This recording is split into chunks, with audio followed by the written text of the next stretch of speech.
थोड़ी देर बाद जब हम सब अपने लिए तय किए गए उस शानदार कमरे में वापस लौटे तो मैंने एक पल लिया अपनी नए आशीर्वाद को समझने के लिए।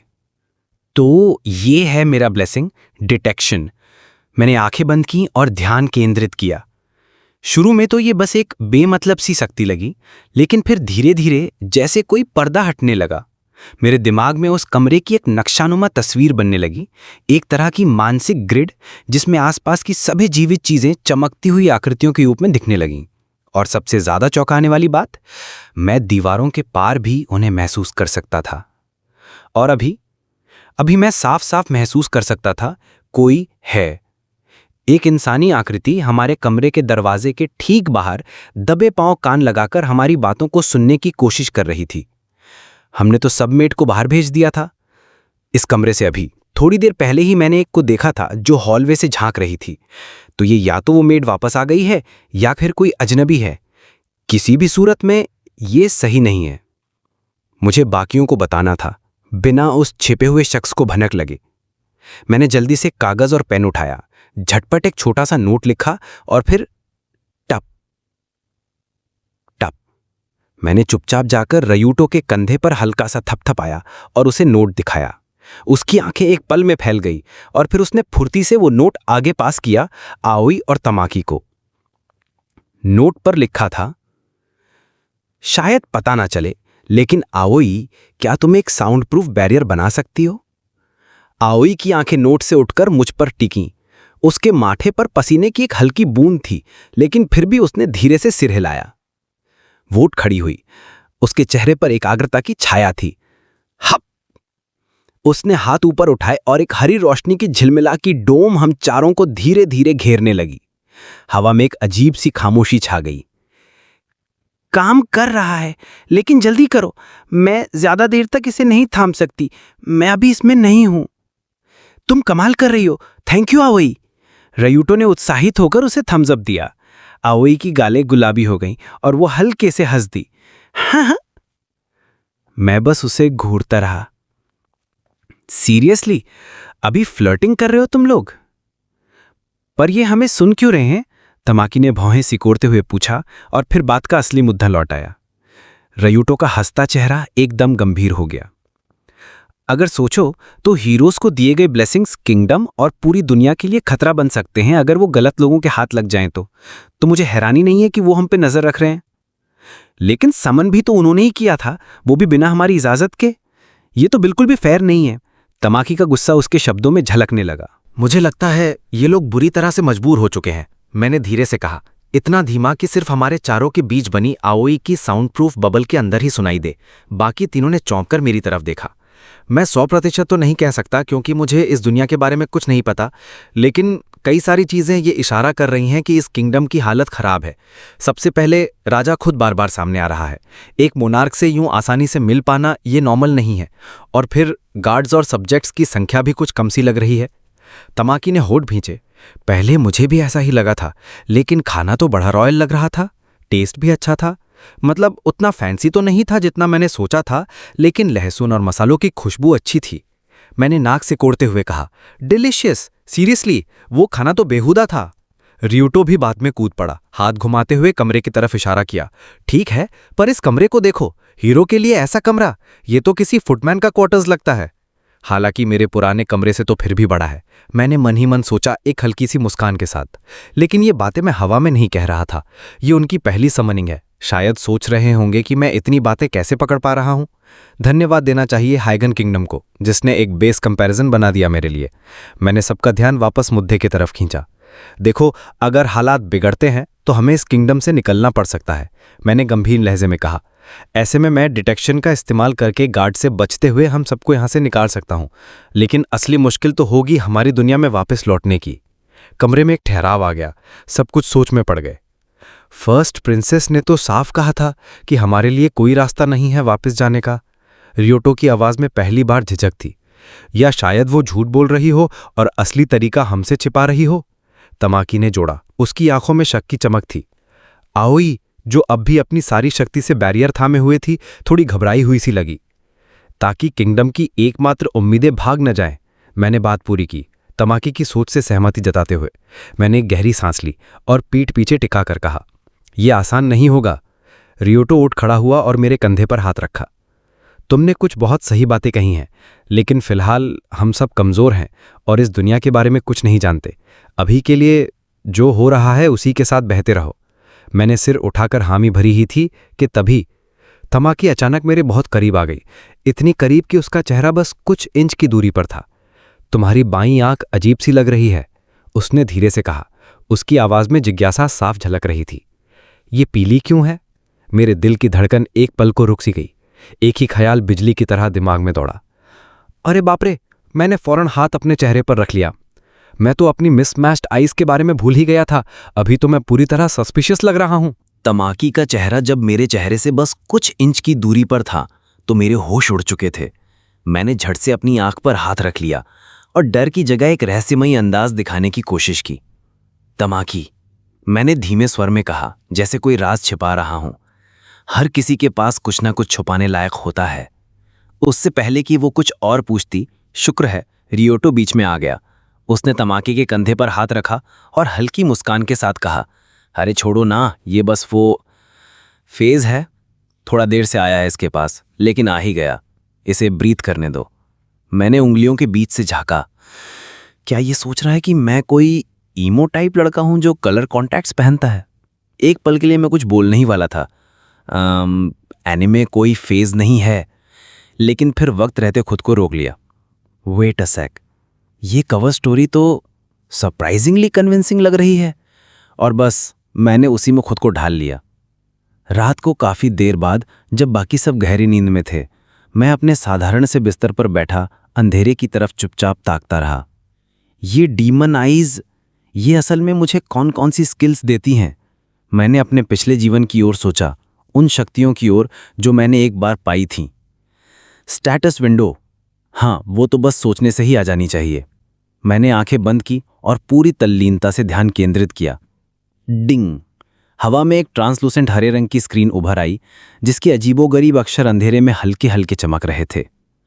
इनोरी ताकाफूजी, डेमन वैम्पायर बैरन, HP 815/815, MP 8067/8067, स्ट्रेंथ 956, वाइटैलिटी 856, डेक्स 935, एजिलिटी 1056, इंटेलिजेंस 2556। ये नंबर्स तो काफी हाई लग रहे हैं। मैंने सोचते हुए स्क्रॉल करना शुरू किया, लेकिन एवरेज क्या है ये तो मुझे पता नहीं। फिर भी ये काफी ज्यादा हैं। और एप्टीट्यूड टेस्ट में मैं इतना बेकार कैसे निकला था इन स्टैट्स के साथ? मुझे अब भी याद है उस दौड़ के बाद सीने में उठती जलन, जैसे लंग्स फटने वाले हों। खैर, देखते हैं मेरे पास कौन कौन सी स्किल्स हैं। स्क्रीन नीचे सरकी। Demon I of site, demon I of magic circles, skill thief advanced, black magic और डिटेक्शन भी। मेरा दिमाग एकदम दौड़ने लगा। ये सारी स्किल्स मुझे अलग अलग समनिंग से मिली हैं। मेरे मन में उन रिचुअल्स की झलकें उभरने लगी। तीसरी समनिंग और वो नोबल वुमन, इनोरी ताकाफूजी, डेमन वैम्पायर बैरन। ये टाइटल अब पहले से कहीं ज्यादा सच लग रहा था। मैंने खिड़की के काले कांच में अपना चेहरा देखा और एक पल के लिए एकदम हल्की सी चमक, उन नुकीले धातों की झलक मिली।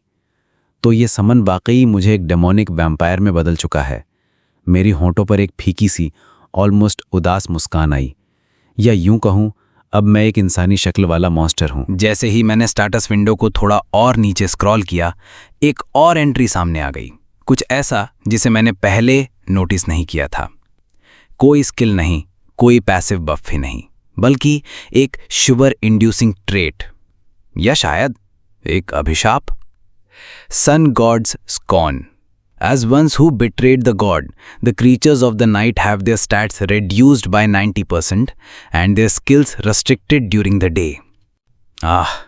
एक ठंडी लहर पूरे बदन से होती हुई दिल तक उतर गई। तो इसीलिए उस दोपहर के टेस्ट में मैं पूरी तरह फेल हो गया था। और जैसे ही दिमाग ने जोड़ना शुरू किया, यादें एक के बाद एक हल्ला मचाने लगी। वो दोपहर की चिलचिलाती धूप, वो चक्कर जैसा सिर घूमना, वो अजीब सी थकावट, जैसे बदन मेरा न रहा हो। मैं बस अनफिट नहीं था, मैं तो कमज़ोर किया गया था, धूप की वजह से। फिर याद आया वो घटिया डिनर जिसे सब स्वादिष्ट बोल रहे थे और मैं बस नाक भौं कोड़ रहा था। अब समझ आया, उसमें लहसुन था। Classic vampire weakness. सुनने में क्लीशे लग सकता है, पर अब वो मेरी रियलिटी थी। मैंने उस पहली मुलाकात को भी याद किया, जब मैं तमाकी, आओई और र्यूटो से मिला था। तब मैं उनकी शक्ल सूरत से नहीं, बल्कि उनकी त्वचा के नीचे बहती नसों से, उनके रगों में धड़कते खून की लयबद्ध बहाव से ज़्यादा आकर्षित था। मैं इंसानों की तरह नहीं सोच रहा था, मैं पहले से ही बदल चुका था। मैंने थककर चेहरा अपने हाथों में छुपा लिया। एक कड़वी हंसी खुद ब खुद होंठों से निकल आई। मैं इतना बाहर की दुनिया डिटेक्ट करने में डूबा रहा कि अपने अंदर हो रहे बदलावों को देख नहीं पाया। राज्य के जासूसों की खोज में, दरवाजे के पीछे छुपे लोगों को पकड़ने में, हर वो चीज़ जो बाहर थी, बस वहीं तक मेरा ध्यान था। और अब जब बहुत देर हो चुकी थी, मुझे पता चला कि मेरी आंखें अजीब क्यों थीं, और ये भी कि अब मैं इंसान नहीं रहा, मैं एक वैम्पायर बन चुका हूं। एक धुंधली याद, एक चीख जो जैसे गले को फाड़ते हुए बाहर आना चाहती थी। अंधी रोशनी, ऐसा जलन भरा दर्द जैसे शरीर के कण कण को कोई अलग कर रहा हो।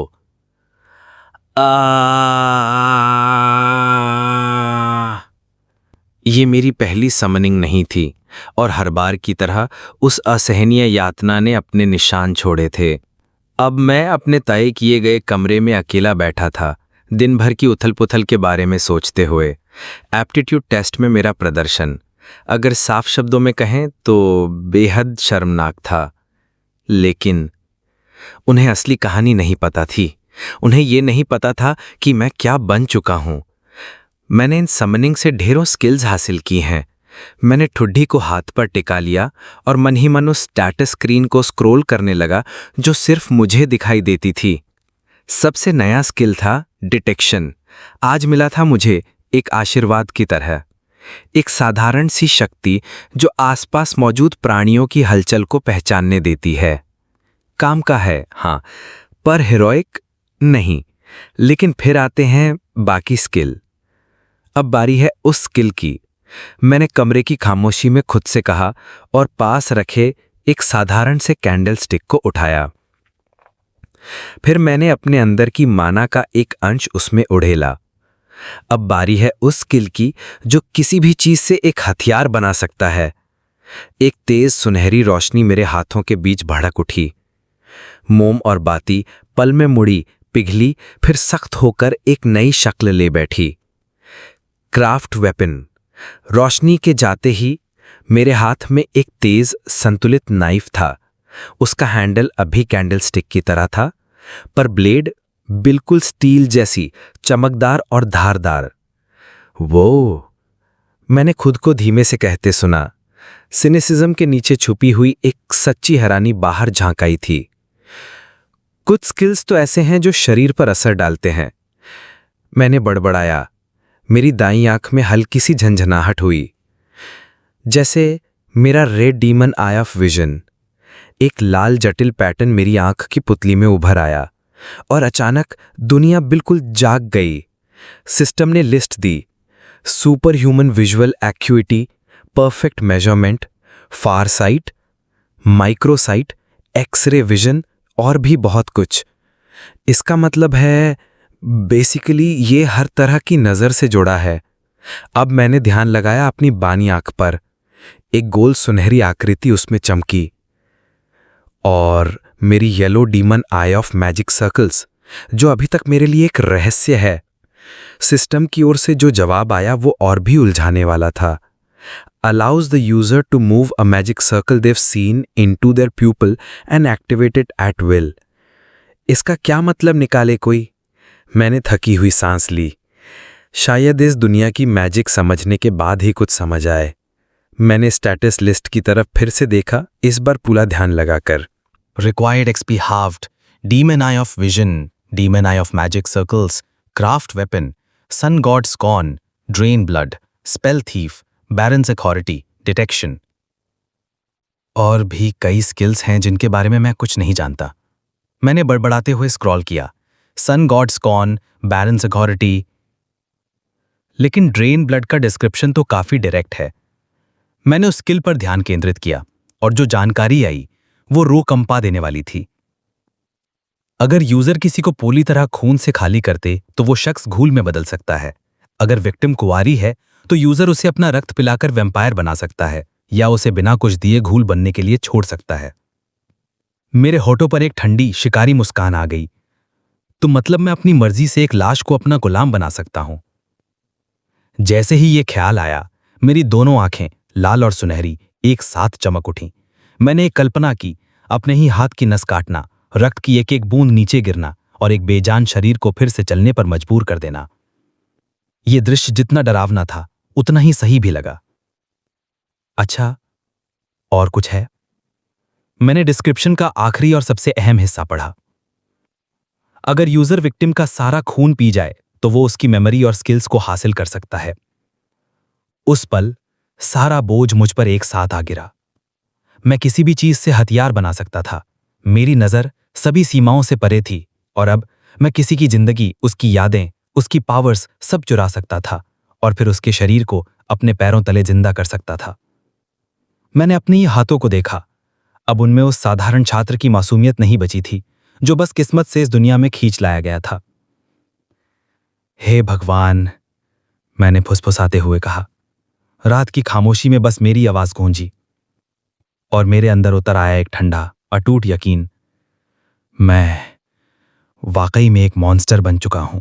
उस रात जब मैं उस साधारण मगर आरामदायक कमरे में अकेला था, मेरे आशीर्वाद की असली सच्चाई सामने आई।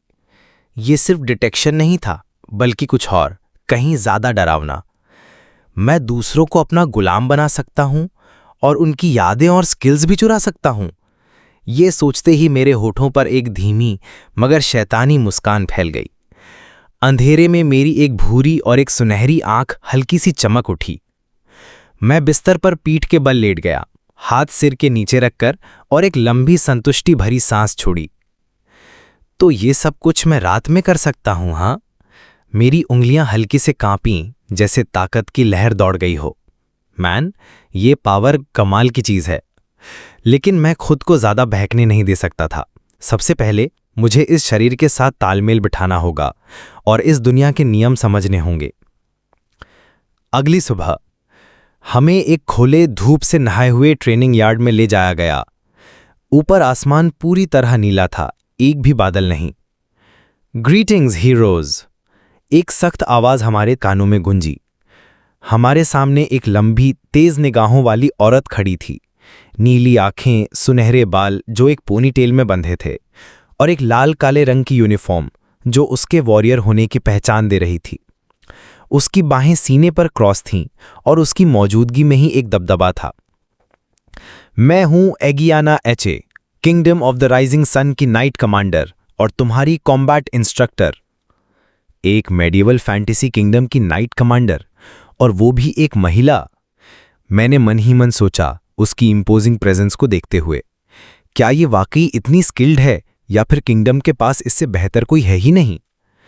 उसकी तीखी नजरें अब आओई और तमाकी पर पड़ीं। तुम दोनों चाहे जादूगर क्यों ना हो, इसका मतलब ये नहीं कि बेसिक ट्रेनिंग से छूट मिल जाएगी, स्पष्ट है? यस मैम, दोनों ने थोड़ी घबराई हुई आवाज में एक साथ जवाब दिया।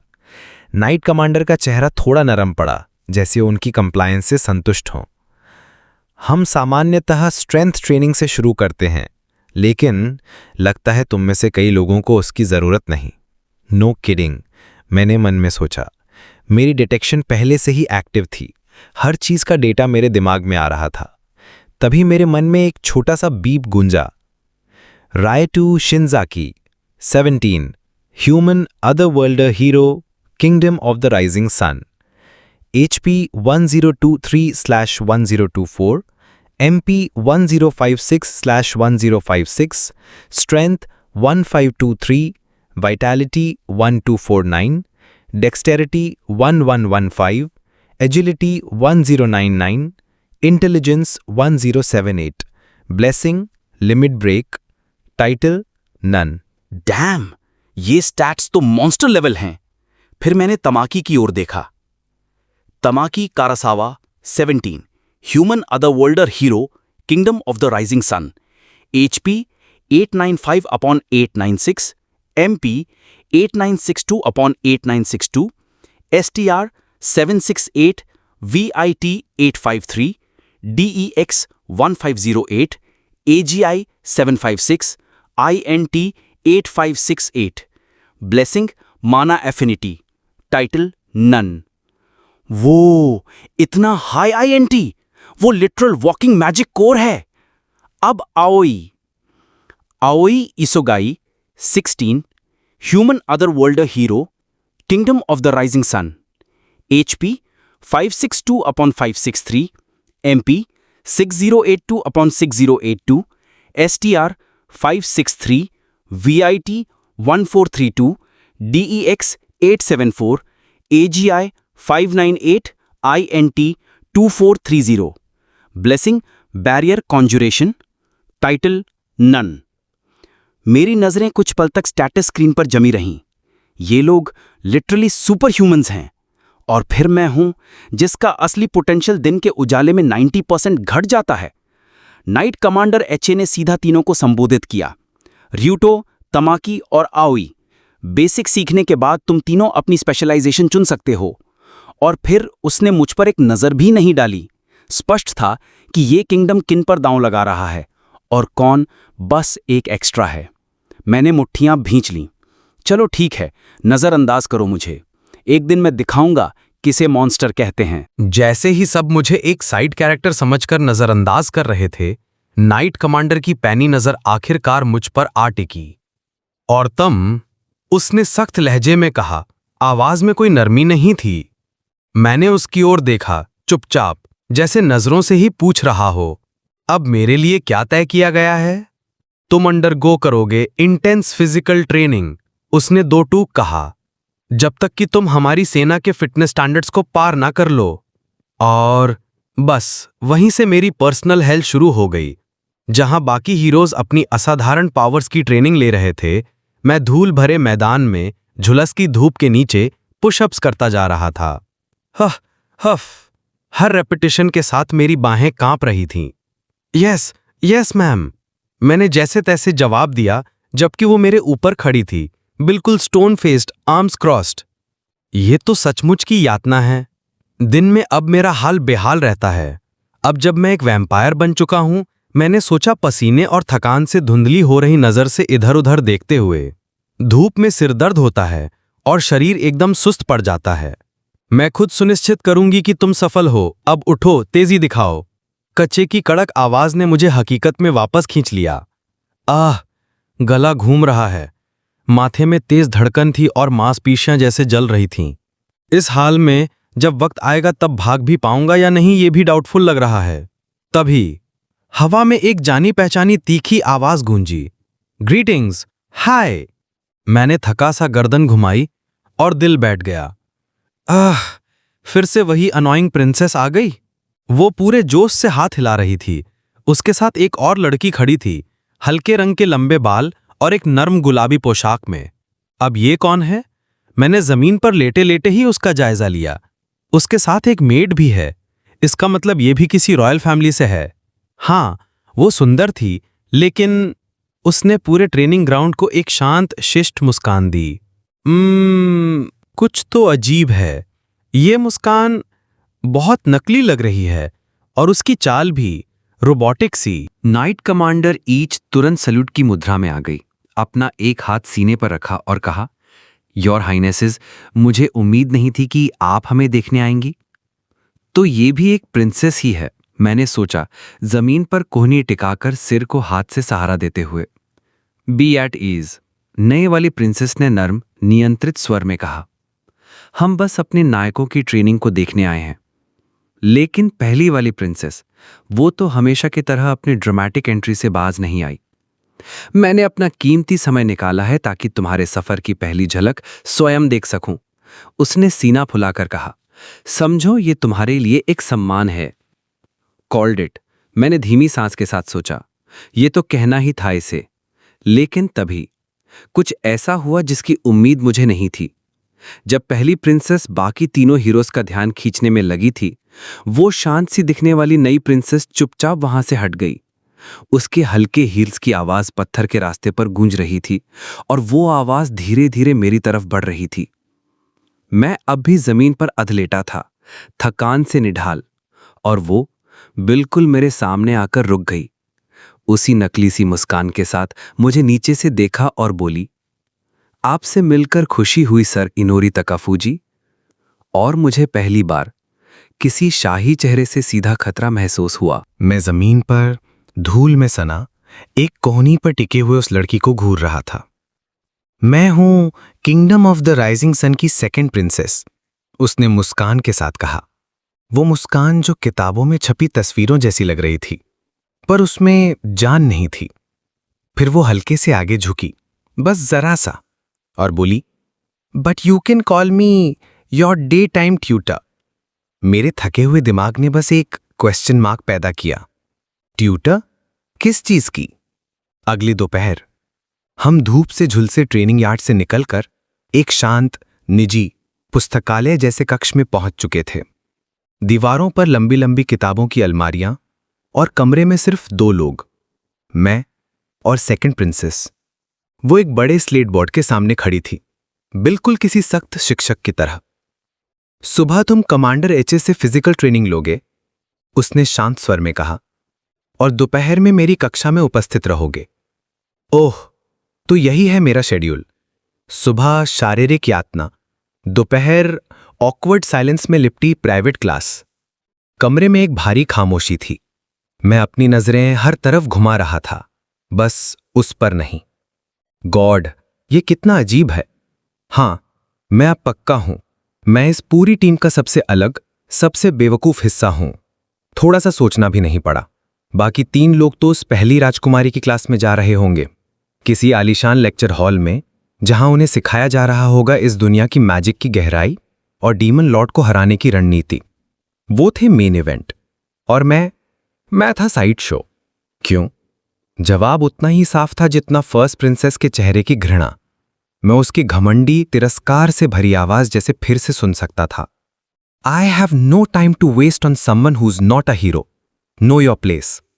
मैंने अपनी ठुड्डी को हथेली पर टिका लिया, टेबल की चमकदार सतह को घूरते हुए।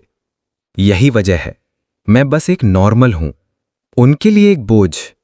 उनकी उस एपिक हीरो स्टोरी में एक ऐसा किरदार जो बस गलती से मंच पर चढ़ गया। मेरे सीने में एक ठंडा मगर सुलगता हुआ गुस्सा जाग उठा। मैंने नीचे देखा, अपने हाथों को देखा, उन्हें मुट्ठी में भींच लिया। एक दिन मैं उसे इस अपमान का पछतावा जरूर दिलाऊंगा।